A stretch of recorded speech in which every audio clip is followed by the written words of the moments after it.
Aujourd'hui, je t'explique exactement comment utiliser des pop-up pour capturer des adresses courriels à tous les jours.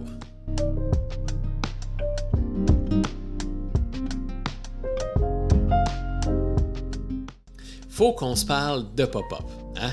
Le fameux pop-up, il a mauvaise réputation. On le sait, il est fatigant, il est intrusif, il est agressif, il dérange la navigation. On le sait, là, il a mauvaise réputation. On les aime pas les pop-up. Par contre, est-ce que tu savais que c'est un des outils les plus puissants pour capturer des adresses courriels à tous les jours et faciliter tes ventes? Ben oui, on dira ce qu'on voudra, le pop-up, c'est un des outils les plus efficaces à mettre sur un site web pour capturer des adresses courriels. C'est pas pour rien que énormément d'entreprises continuent de l'utiliser malgré sa mauvaise réputation. C'est tout simplement qu'il y a cette mauvaise réputation-là parce que le pop-up va être dérangeant lorsqu'il va être mal configuré. Okay? Lorsqu'il va être bien configuré, ça va être un outil incroyable qui va alimenter la navigation, qui va vraiment améliorer l'expérience de l'utilisateur et l'utilisateur va le trouver 100 fois plus agréable s'il est bien configuré. Okay? Puis ça, c'est comme n'importe quoi. Hein? N'importe quoi qui est mal configuré ne fonctionnera pas bien et va être dérangeant. Pense à un ordinateur. Un ordinateur qui est mal configuré va être lent, il va bugger, il va geler et ainsi de suite. Ça ne sera pas le fun, ça va être désagréable. Même affaire avec un auto.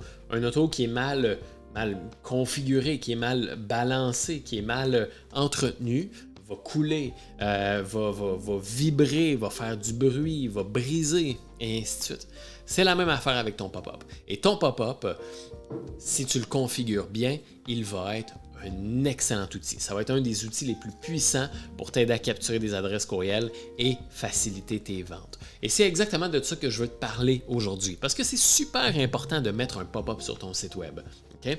Peut-être que tu n'as pas envie de le faire, ou peut-être que tu as envie de le faire, mais que tu n'as pas envie de déranger tes utilisateurs, tu veux bien le faire, eh bien, je t'explique exactement comment bien paramétrer un pop-up sur ton site web pour qu'il soit adoré de tes utilisateurs, qui t'apportent des adresses courriels à tous les jours et que finalement, tes visiteurs soient super contents de voir apparaître un pop-up et qu'ils aient envie de mettre leur nom, leur adresse courriel. Et je vais même te montrer des exemples de comment est-ce que moi je fonctionne sur mon site web avec mon pop-up. Donc, je te partage mon écran dès maintenant. Yes! Donc, je te montre exactement comment faire pour mettre un pop-up sur son site web et capturer des adresses courriels à tous les jours.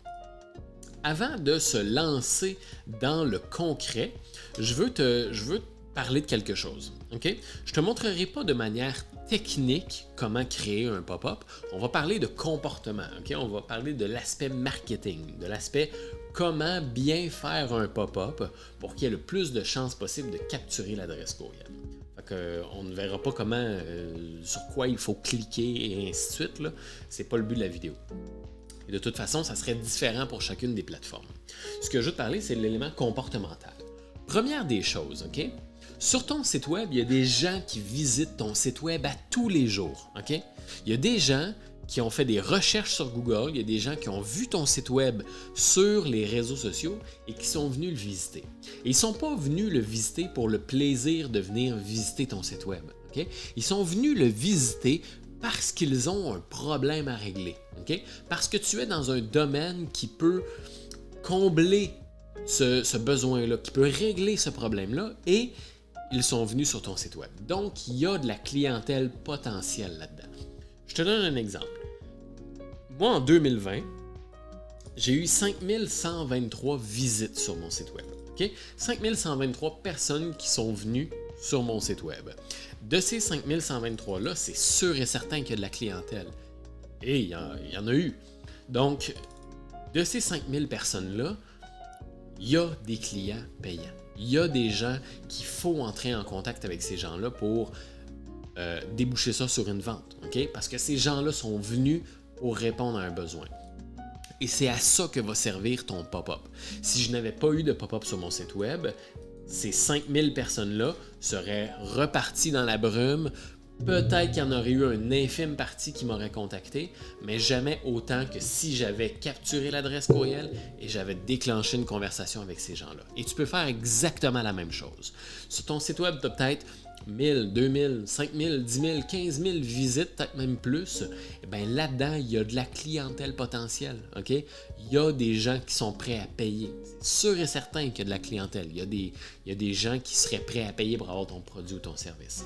Donc, ce que tu dois faire, c'est que tu dois afficher un pop-up. Mais tu ne dois pas le faire n'importe comment. Comme on disait, tu dois bien le configurer. Et bien le configurer, c'est de faire en sorte que le pop-up apparaisse au bon moment dans la navigation de la personne. Okay? Le pop-up doit apparaître au bon moment. Ça, c'est super important. Une des plus grandes erreurs qu'on fait lorsqu'on fait un pop-up sur un site web, c'est de faire en sorte que le pop-up apparaisse instantanément. On arrive sur le site web et il y a un pop-up qui apparaît alors que la personne n'a même pas découvert qui vous êtes, qu'est-ce que vous faites, quels sont vos produits, quels sont vos services. Le pop-up apparaît trop tôt. Okay? Et c'est là que c'est désagréable. C'est là que c'est trop intrusif, c'est trop agressif, parce que c'est trop tôt. Ce qu'on veut faire, c'est qu'on veut faire en sorte que le pop-up apparaisse au bon moment. Donc, je vais juste enlever mes cookies pour que mon site me reconnaisse comme étant un nouveau visiteur et qu'il me montre mes pop-up. Je vais te montrer exactement comment je fonctionne. Donc, sur mon site web, première des choses, lorsqu'on arrive sur mon site web, comme tu vois, il n'y a pas de pop-up. Là, il y en a un qui va apparaître éventuellement. Présentement, c'est très léger. La personne arrive sur mon site web et hop, tu vois, il y a un pop-up qui vient juste d'apparaître. Et le pop-up qui vient juste d'apparaître, c'est une barre en bas qui est subtile, qui ne cache pas le texte ici. Donc, la personne peut continuer de naviguer, continuer de découvrir quel est votre site web, mais un petit pop-up informationnel qui dit « Hey, joins-toi au groupe Facebook, clique ici. » Et il y a une partie des gens qui visitent mon site web, donc une partie des 5000 personnes qui ont vu le pop-up et qui ont rejoint mon groupe Facebook. Je n'aurais pas eu ces gens-là dans mon groupe Facebook si je n'avais pas eu cette petite barre-là informative qui avait apparu. Okay? Donc déjà là, c'est super. Et lorsque les gens rejoignent mon groupe Facebook, une des questions pour rentrer dans mon groupe Facebook, c'est « Est-ce que tu aimerais recevoir mon guide 2021 des bonnes pratiques en marketing par courriel? Laisse-moi ton adresse courriel. » Donc, je fais d'une pierre deux coups. Et ensuite de ça, mon pop-up principal, ça, ce n'était pas mon pop-up principal. Mon pop-up principal, c'est que je partage mon guide, mon e-book des bonnes pratiques 2021 en marketing par courriel. Donc ça, c'est mon offre principale. Sauf que si je l'offre ici, ce n'est pas complémentaire à ce que la personne lit. Okay? Et vu que j'ai un blog, mon blog partage plein de bonnes informations, plein d'informations gratuites à propos du marketing par courriel. Là, ça serait un bon endroit pour présenter mon pop-up parce que les gens consomment du contenu en lien avec le marketing par courriel. Donc, ça serait là qu'il faudrait que je parle de mon e-book en marketing par courriel. Et c'est ce que je fais. Donc, disons que j'ouvre un article de blog. Mon article de blog, c'est combien de courriels envoyés. Là, ici, ce que j'ai fait, et tu remarqueras bien, porte bien attention à ce qui va se passer. OK? Porte très bien attention. Le pop-up doit être complémentaire à ce que la personne fait. Donc, il doit apparaître au bon moment. La personne arrive sur mon site web, elle lit un article de blog. OK? Elle lit l'article de blog, elle lit. Voilà, elle lit l'article de blog et à un certain point, voilà. Mon pop-up vient d'apparaître et il est apparu où? À la fin de l'article de blog. Dès que la personne a fini de consulter l'article. La personne consomme du contenu, elle a un besoin, elle a cherché quelque chose, donc elle lit un article de blog, et dès que l'article de blog est fini d'être lu, « Hey, savais-tu que j'ai un guide 2021 des bonnes pratiques? » Donc plus d'infos que ce que tu viens juste de lire dans l'article de blog. Laisse-moi ton prénom, ton courriel pour recevoir le guide. Si le pop-up était apparu en plein début, OK? Début d'article de blog, la personne aurait quitté le pop-up tout simplement parce qu'elle n'a pas consommé l'article. OK? Là, elle est en train de consommer et à la fin, je lui dis « Est-ce que tu en veux plus? Tu as aimé l'article que tu as lu? Est-ce que tu en veux plus de ce que tu viens juste de consommer? » Donc, c'est pour ça qu'un pop-up fonctionne super bien. Ça, c'est un pop-up bien paramétré. Et tu peux faire exactement la même chose dans ton domaine. OK? Donc, dans ton domaine, tu peux faire exactement la même chose. Si tu es dans la perte de poids, mets un pop-up à la fin de tes articles de blog pour faire en sorte que dès que la personne a fini de lire l'article de blog, tu peux faire apparaître le pop-up. Si tu es dans le domaine de la perte de poids, de la finance, peu importe ton domaine, tu es une animalerie, tu es un conseiller en bourse, tu es un coach en marketing, peu importe, tu peux faire exactement la même chose. Fais un pop-up qui soit complémentaire à ce que la personne voit. Si tu es un e-commerce et que tu as un pop-up pour offrir 15% de rabais, eh bien, offre un rabais au moment où la personne va vouloir un rabais. Et quand est-ce que la personne veut un rabais? Bien, c'est lorsqu'elle est prête à acheter. Donc, si tu es en e-commerce, bien, fais un pop-up lorsque la personne est dans sa page de panier d'achat. Donc, tu sais, la page de panier d'achat, avant de commencer à payer, bien, fais apparaître le pop-up là. Hey, je vois que tu as X nombre d'articles dans ton panier. Est-ce que tu aimerais ça avoir un 10% de rabais sur ces articles-là? Laisse-moi ton adresse courriel. Donc là, ça va fonctionner 100 fois mieux. Et ça va même faire en sorte que les gens vont avoir plus tendance à compléter leur achat parce qu'on vient de leur donner un incitatif de le compléter, versus si tu fais juste donner un rabais comme ça pour le plaisir dès que les gens arrivent sur la page principale. Donc, non seulement tu vas avoir plus d'adresses courriel, mais tu vas avoir plus de pourcentage de transactions qui vont être complétées. Tu fais d'une pierre deux coups comme ça. Donc, à partir de maintenant, tout ce que tu as à faire, c'est de créer un pop-up qui va être complémentaire à la navigation de la personne.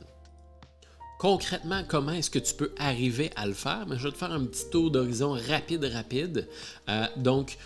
Lorsque tu as un pop-up, tu as la possibilité de faire des ciblages de pages. Donc, de faire en sorte que ton pop-up apparaisse uniquement sur certaines pages. C'est mon cas, moi j'ai choisi mon blog. Donc, je veux que le pop-up apparaisse uniquement sur une page de blog, pas sur mon site web au complet. Et tu peux faire en sorte aussi d'avoir un déclencheur comportemental. Donc moi, comme je t'ai montré, c'est un pourcentage de défilement vers le bas. Donc dès que la personne est rendue à 80% de scroll, donc de défilement, c'est là que mon pop-up apparaît. Okay? Donc, c'est ici que tu peux faire un pourcentage. Tu peux faire un délai d'affichage. Donc, le pop-up va apparaître à partir d'un certain temps, en secondes. C'est le cas pour mon premier pop-up, celui qui disait « Rejoins mon groupe Facebook ». Eh bien, c'est comme ça que je l'ai fait. Le pop-up apparaît après 15 secondes après 15 secondes que la personne est sur mon site web. Et le pop-up n'apparaît pas sur mon blog. Autrement, il y aurait deux pop-ups superposés. Ça serait le conflit, ça serait dégueu. Et sinon, tu as un pop-up aussi d'intention de quitter la page. Celui-là, je ne l'ai pas installé sur mon site web. C'est bien sur des pages de vente ou sur des pages où la personne doit procéder à une action. Prendre un rendez-vous, acheter un produit, télécharger un e-book, etc., etc.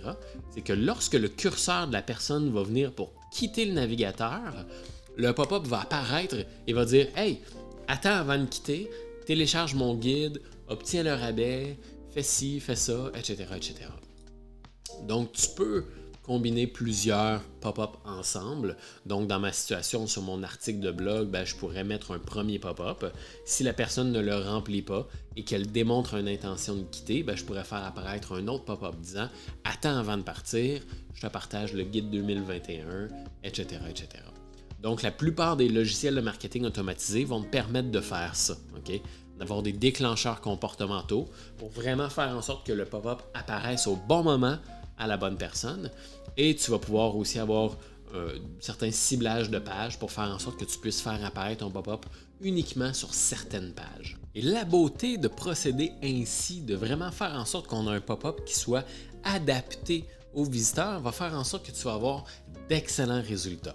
Comme tu peux voir sur les 5100 quelques visites que j'ai eues là, dans l'année 2020, je veux dire, il y en a résulté à peu près un 730 environ, là, 730 adresses courriels. Donc ça, c'est 730 adresses courriels que je n'aurais pas eu en temps normal si je n'avais pas installé un pop-up sur mon site web. Bien sûr, il y a aussi de l'acquisition d'adresses courriels parce que j'ai un formulaire dans le bas de chacun des articles de blog aussi. J'ai aussi une question d'adhésion sur mon groupe Facebook qui permet de capturer des adresses courriels. Donc, tous ces outils-là ensemble permettent de capturer des adresses courriels à tous les jours. Et ensuite de ça, quand tu envoies des courriels pour parler des nouveautés, quand tu envoies des courriels pour parler de tes conseils, pour dire que tu as une disponibilité cette semaine pour aider dans tel domaine, ben ça fait en sorte que tu as une base incroyablement grande pour offrir tes services et c'est sûr et certain que là-dedans, qu'il y a des gens qui sont prêts à aller de l'avant pour faire affaire avec toi. Donc, tu vas pouvoir exactement faire la même chose pour ton entreprise. Donc, je t'encourage dès maintenant à commencer à installer des pop-ups sur ton site web. Si tu as besoin d'aide pour savoir exactement quel logiciel serait le plus adéquat pour toi, bien, je t'invite à consulter cette vidéo aussi dans laquelle je te fais un comparatif de 5 logiciels de marketing automatisé pour que tu trouves exactement le bon logiciel pour toi. Pour ma part, moi, j'utilise LeadFox. Dans la vidéo, je te mentionne que j'utilisais MailerLite. Mes besoins ont changé. Aujourd'hui, j'utilise LeadFox pour le côté automation, pour le côté pop-up et pour le côté un petit peu plus grand des courriels. Et ensuite de ça, ben, je te partage aussi cette vidéo-ci qui est un petit tutoriel sur comment créer un pop-up avec l'aide de MailerLite.